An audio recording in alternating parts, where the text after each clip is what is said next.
உடுக்களோடும் மங்குல்கடல் இவற்றோடும் பிறந்த தமிழ். உடன் பிறந்தோம் நாங்கள்.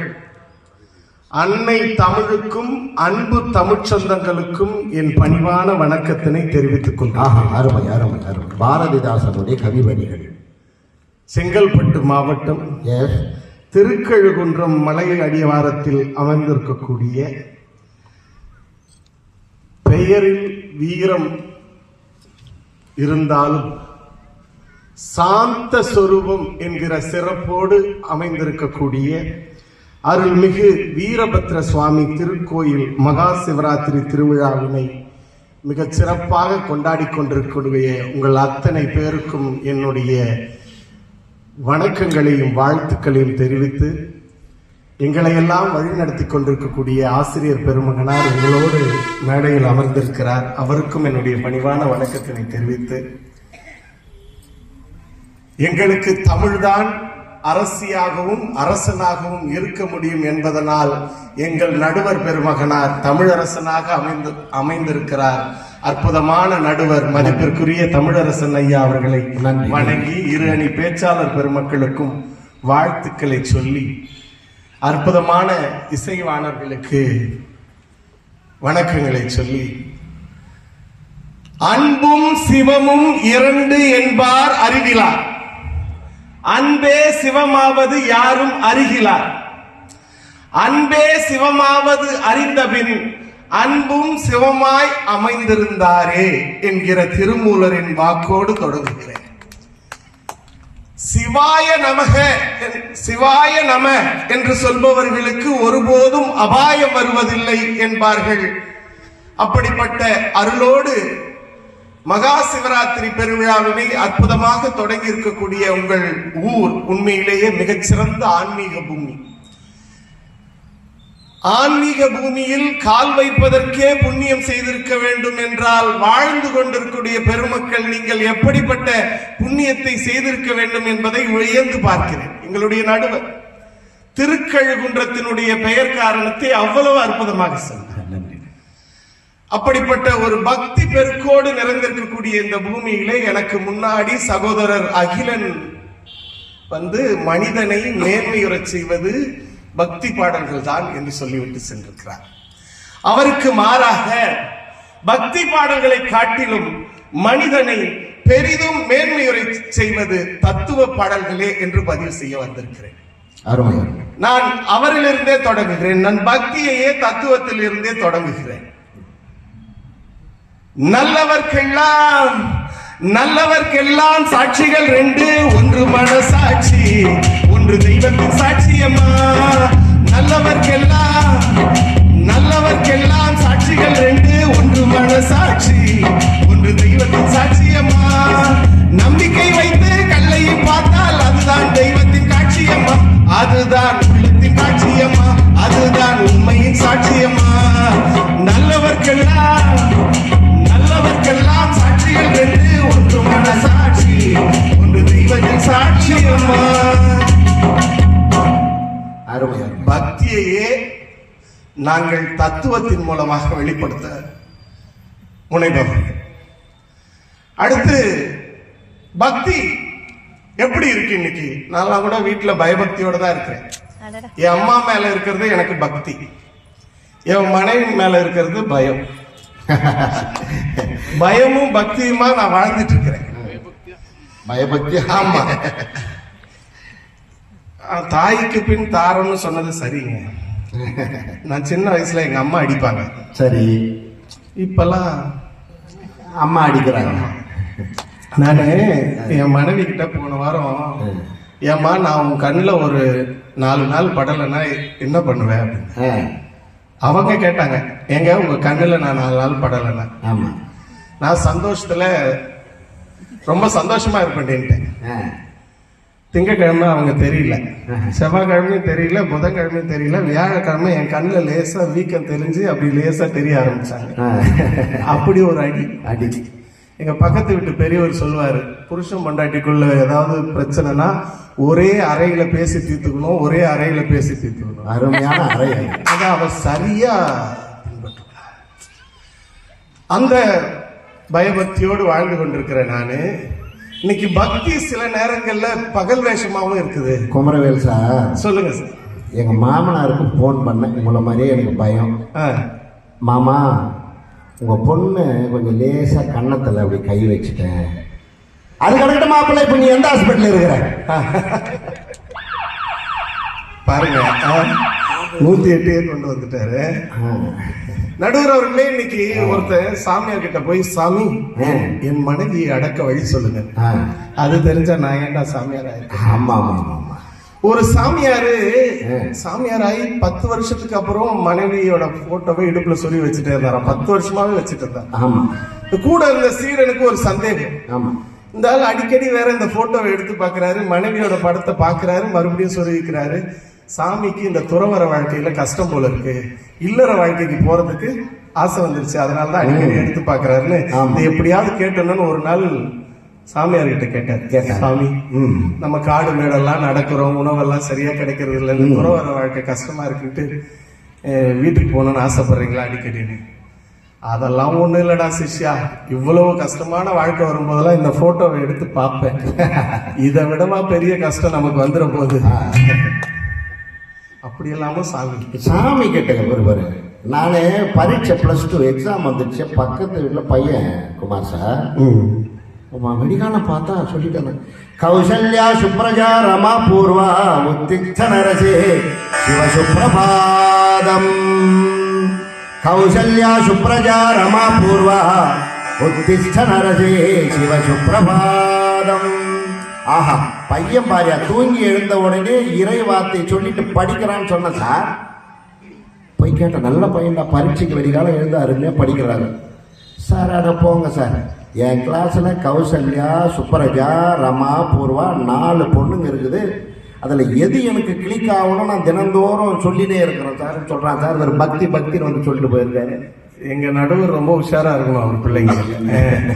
எதுக்காக சொல்றேன்னா, இன்னைக்கு பக்தியில எப்படி எல்லாம் இருக்கிறாங்கன்னா அதையும் எங்க தத்துவம் தான் சொல்லுச்சு. ஆமா, ஓம் முருகா என்று சொல்லி உச்சரிக்கும் சாமிகளே ருத்ராட்ச பூனைகளாய் வாழ்கிறீங்க.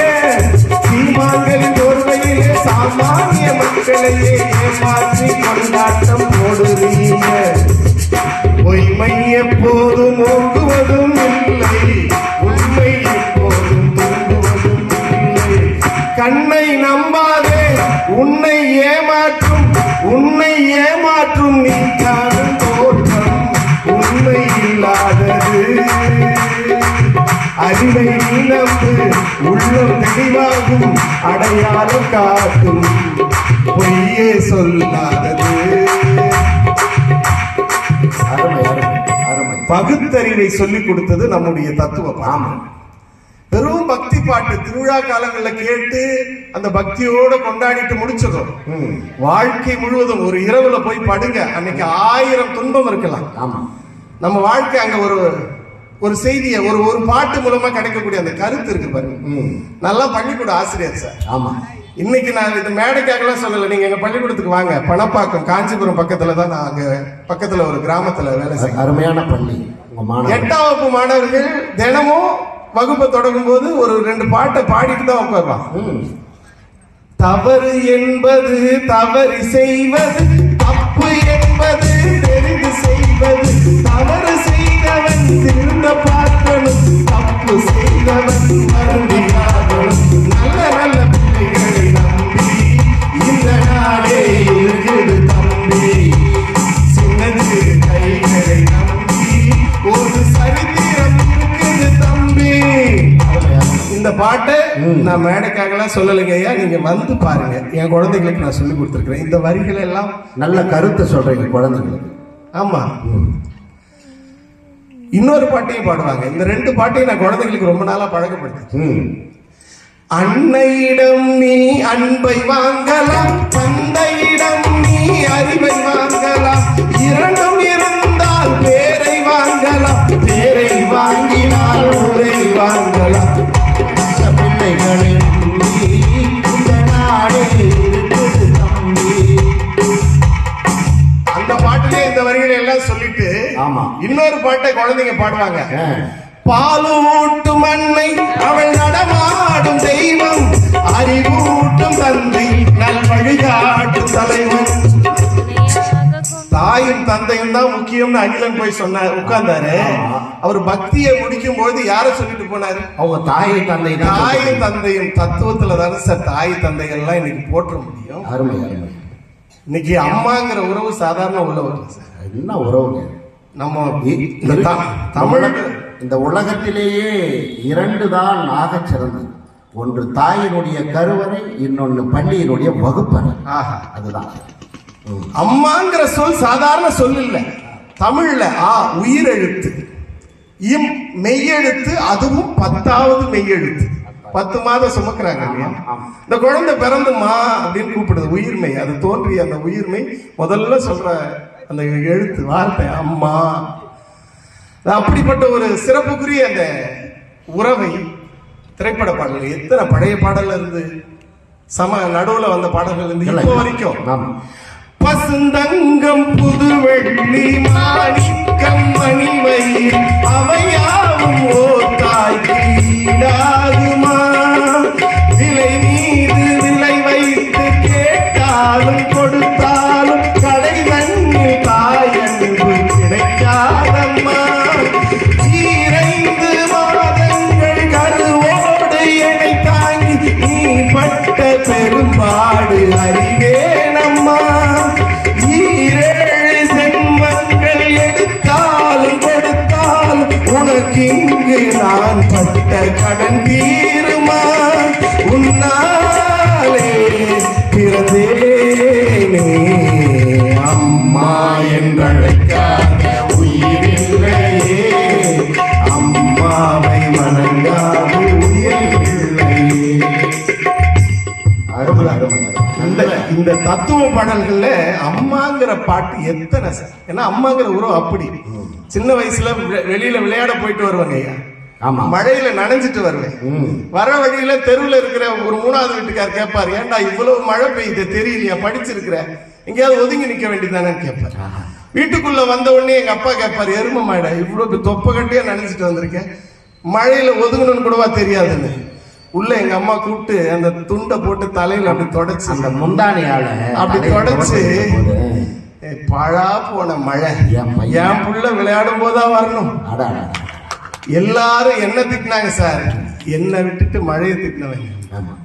1ஆம் மாதம் உதிரம் நின்று, 2ஆம் மாதம் இதுவென்றறிந்து, 3ஆம் மாதம் முழுவதும் தெரிந்து, 4ஆம் மாதம் வாந்தி எடுத்து, 5ஆம் மாதம் மாங்காய் தின்று, 6ஆம் மாதம் இழப்பது நோக, 7ஆம் மாதம் இடுப்பது நோக, 8ஆம் மாதம் நடை தளர்ந்து, 9ஆம் மாதம் சிலர் முன் அழுது, 10ஆம் மாதம் பலர் முன் அழுது, கதறி கதறி பதறி பதறி குழந்தையை பெற்றெடுக்கிறாளே தாய். அந்த தாயினுடைய வழி 1000 திரைப்பட பாடல்கள் என்னென்ன தத்துவத்துல சொல்லியிருக்காங்க.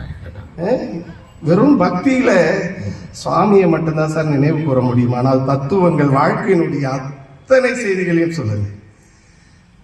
இப்போ பக்திய சொல்லிட்டேன். சரி, தத்துவத்தில் இருக்கிற பக்தி எங்க அம்மா. நான் சொன்னேன் இல்லையா பயபக்தி, பக்திய சொல்லிட்டேன்.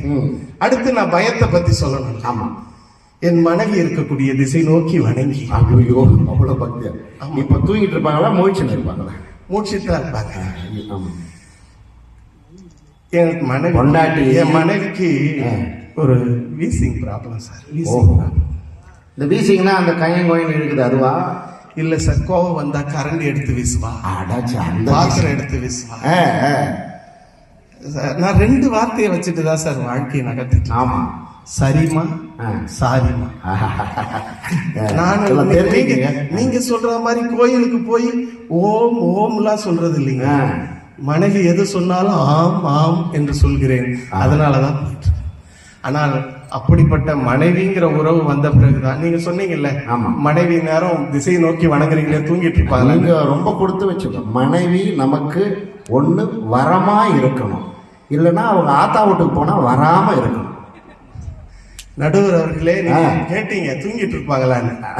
இல்ல, என்னதான் நான் வேடிக்கையா சொன்னா கூட நிகழ்ச்சிக்கு போறேன்னா இந்த பாட்டில சுடுதண்ணி ஊத்தி வச்சு பத்திரமா போங்க, இடம் எங்கன்னு சரியா கேட்டுக்கங்க, இரவு பார்த்து வாங்க, வண்டியில வரணும் கொஞ்சம் தூரம், ஆமா பார்த்து வாங்கன்னு இப்படியும் சொல்லி அனுப்புறதா. ஏன்னா நம்முடைய தமிழ் சொல்லி இருக்கிறது.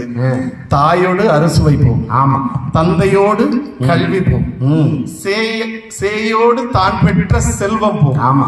மாய வாழ்வு உற்றாருடன் போம், அருமை அருமை அருமை. பொற்தாலியோடு எவையும் போம். அருமையா சொன்னாருங்க. மாதா மறுக்கின் நாவின் சுவை போம், தாதா போயின் கல்வி தான் அகலும், ஓதி உடன் பிறந்தோர் இல்லையல் தோல் வழி போம், அந்தோ இல்லத்தால் இல்லே எல்லாம் போம். அருமை, கைத்தட்ட சிறப்பு. இதை எங்க தத்துவம் எப்படி சொல்லியிருக்கு? எப்படி? வாலிபங்கள் ஓடும் வயதாக கூடும், ஆனாலும் அன்று மாறாதது, மாலையிலும் சொந்தம் முடிவோட்ட பந்தம், பிரிவென்னும் சொல்லி அறியாதது, அழகான மனைவி அன்பான துணைவி அமைந்தாலே பேரின்பமே, மடி மீது துயில சரசங்கள் பயில மோகங்கள் ஆரம்பமே. அருமையா, நல்ல மனையா அமையும். இப்படி தத்துவங்களின் மூலமாக நல்ல கருத்துக்களை, தாயின் பெருமையை, மனைவியின் பெருமையெல்லாம் நம்ம சொல்ல முடியும். பக்தியில இறைவனின் பெருமையை சொல்ல முடியும், நான் மறுக்கல இல்ல. ஆனால் இங்கே மனிதன் மனிதனாக இருப்பதற்கே தத்துவம் தானே தேவைப்படுது. நாம எல்லாம் அந்த காலத்திலேயே ஒரு பாட்டை நிறைய கேட்டிருப்போம். ஆமா. அடுத்த வீட்டில் தீப்பிடிக்க நினைப்பவன் மனிதனா, அந்த நேரம் ஓடி வந்து அணைப்பவன் மனிதனா, கொடுமை கண்டு கண்ணை மூடி கிடப்பவன் மனிதனா, கோபம் கொண்டு நியாயம் கேட்டு கொதிப்பவன் மனிதனா, கெடுப்பவன் மனிதனா, எடுப்பவன் மனிதனா, கொடுப்பவன் எவனடா, அவனே மனிதன். மனிதன் மனிதன் யாரும் சொன்னதே நம்ம தத்துவ பாட்டு. நிறைவாக நடுவர் அவர்களே சொல்லுங்க சார். உள்ள நிறைவாக போது யோசிக்க ஆரம்பிச்சிட்டேன். சரி, 6 பேச்சாளர்கள். கால சூழல் கருதி பட்டினத்தார் சொல்லுவார், ஆமா ஆமா, அத்தமும் வாழ்வும் அகத்து மட்டே விழி அம்பொழுக மெத்திய மாதரும் வீதி மட்டே விண்ணி விண்ணி இரு கைத்தலை மேல் வைத்து அழுமைந்தரும் சுடுகாடு மட்டே பற்றி தொடரும் இருவினை புண்ணிய பாவமேன்னு சொல்வார். இந்த பக்தி செய்தியை கண்ணதாசன் தத்துவமா எல்லோருக்கும் எளியவர்களுக்கும் புரியுற வகையில, வீடு வரை உறவு, வீதி வரை மனைவி, காடு வரை பிள்ளை, கடைசி வரை யாரோ, கடைசி வரை யாரோ. அருமையான தத்துவங்களை பட்டினத்தார் சொல்லி அதை பாட்டிலே கண்ணதாசன் சொல்லியிருக்கார். என்ன அருமையான அருமையான தத்துவம். கண்ணதாசனுடைய சிறப்பு என்ன தெரியுமா? கண்ணதாசனுக்கு சமகாலத்திலே அவரோட காலத்தை தொடர்ந்து அவருக்கு போட்டியாகவே ஒரு பெருங்கவிஞன் வந்தார்னு சொன்னா அது நிச்சயம் வாலியாகத்தான். வாலி ஆரம்ப காலங்கள்ல இந்த திரைத்துறையில வாய்ப்பு தேடி பாட்டு எழுதுறதுக்காக பல நிறுவனங்களுக்கு போறாரு, எங்கேயும் வாய்ப்பு கிடைக்கல. திரும்ப ஸ்ரீரங்கத்துக்கே போயிடலாம், திருச்சிக்கே போயிடலான்ட்டு மனம் உடைந்து திரும்புகிறார். எழும்பூர் தொடர்வண்டி நிலையத்தில் உட்கார்ந்து கிடக்கிறார். அந்த தொடர்வண்டி நிலையத்தில் ஒலிக்கப்பட்ட பாடல் கண்ணதாசனுடைய பாடல். அந்த பாடல் மீண்டும் வாலியை முயற்சிக்க செய்தது. என்ன பாட்டு தெரியுமா? மயக்கமா கலக்கமா மனதிலே குழப்பமா வாழ்க்கையில் நடுக்கமா, வாழ்க்கை என்றால் 1000 இருக்கும், வாசல் தோறும் வேதனை இருக்கும், வந்த துன்பம் எதுவென்றாலும் வாடி நின்றார் ஓடுவதில்லை, வாடி நின்றார் ஓடுவதில்லை. உனக்கும் கீழே உள்ளவர் கோடி, நினைத்து பார்த்து நிம்மதி நாடு. மயக்கமா கலக்கமா மனதிலே குழப்பமா. அருமையான இந்த பாடல் வரிகள் வாலியினுடைய வாழ்க்கையை புரட்டி போட்டு அற்புதமா இருக்கு. ஒரு 2 நிலா பாடல்களை மட்டும் பாடி கட்டாயம். நீங்க எல்லாம் கடற்கரை ஓரமா தான் இருக்கு. பக்கத்துல தானே சார் கிழக்கு கடற்கரை சாலை, திருக்கழுகுன்றத்துக்கு பக்கத்துல கிழக்கு கடற்கரை, கேசிஆர், மாமல்லபுரம். ஆமா, நாங்கெல்லாம் சுற்றுலான்னா உங்களை தேடிதான் இப்படிதான் வரணும். இப்ப கூட டூருக்கு தான் வந்திருக்கிறேன் உங்களை பார்த்து. இந்த ஐயாவெல்லாம் பார்த்துட்டு அந்த மீனவர்களுடைய வாழ்க்கையை அந்த தத்துவ பாட்டுல சொல்லியிருப்பேன். வெள்ளி நிலாவே விளக்காய் எரியும் கடல்தான் எங்கள் வீடு,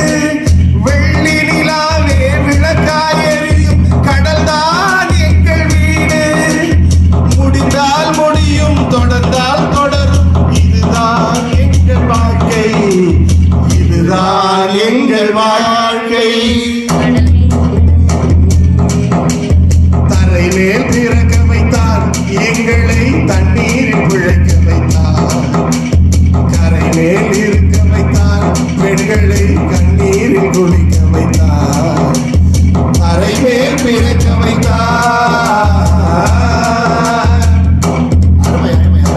ஒரு அற்புதமான கரு. எனவே இன்னொரு நிலா பாட்டு நான் சொன்னேன். நிச்சயமா மண்குடிசை வாசல் என்றால் தென்றல் வர மறுத்திடுமா?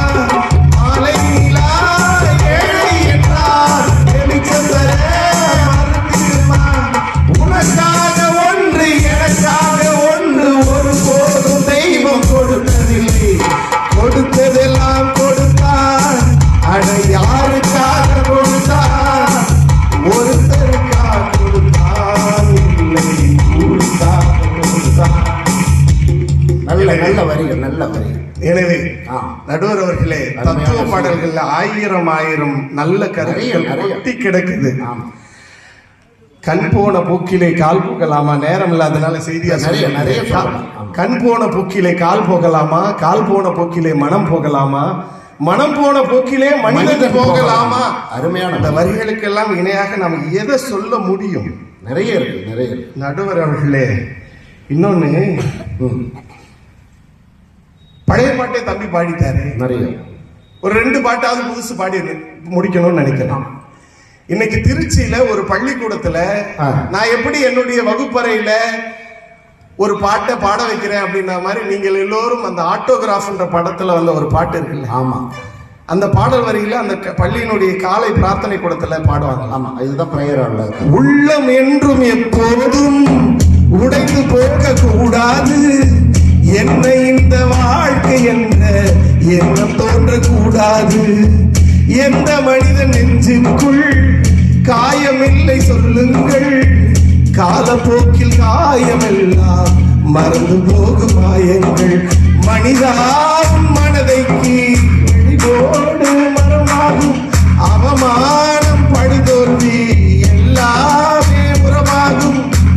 யாருக்கு இல்லை போராட்டம், கண்ணில் இருந்த நீரோட்டம். ஒரு கனவு கண்டால் அதை தினமும் என்றால் ஒரு நாளில் நிஜமாகும். மனமே ஓ மனமே நீ மாறிவிடு, மலையோ அது பனியோ நீ மோதிவிடு. நல்ல நல்ல செய்திகளை சொல்லுகிறது புதிய பாடல். தத்துவங்களை ஒரு மனிதனுக்கு உணர்த்துகிறது. இப்ப அந்த அளவில இப்ப இந்த ஜெய்பீம்னு ஒரு படத்துல ஒரு தத்துவம், அந்த கருத்தை கேட்கும்போது உள்ளுறுதி காண்பதுதான் பூமியிலே உன் உயரம். எண்ணம் செயலாகிவிட்டால் எல்லாமே தேடி வரும். மண்ணிலே ஈரம் உண்டு, முள்காட்டில் பூவும் உண்டு, நம்பினால் நாளை உண்டு, கைத்தாங்க ஜீவன் உண்டு.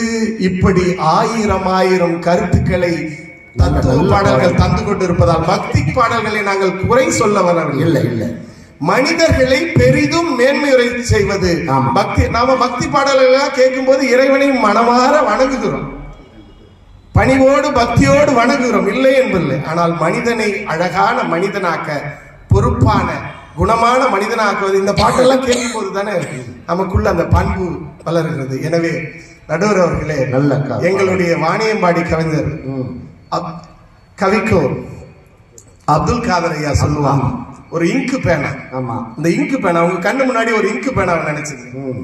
என் பேனா குல்லா அணிந்திருக்கிறது, எனவே இஸ்லாமியனா. என் பேனாவின் முள் முடி தரித்திருக்கிறது, அந்த பேனாவோட முள்ளு கிறிஸ்தவர்களோட முடி மாதிரி இருக்கு. என் பேனாவின் முள் முடி தரித்திருக்கிறது, எனவே கிறிஸ்தவனா. எழுதினால் பட்டை அடிக்கிறது, சைவனா.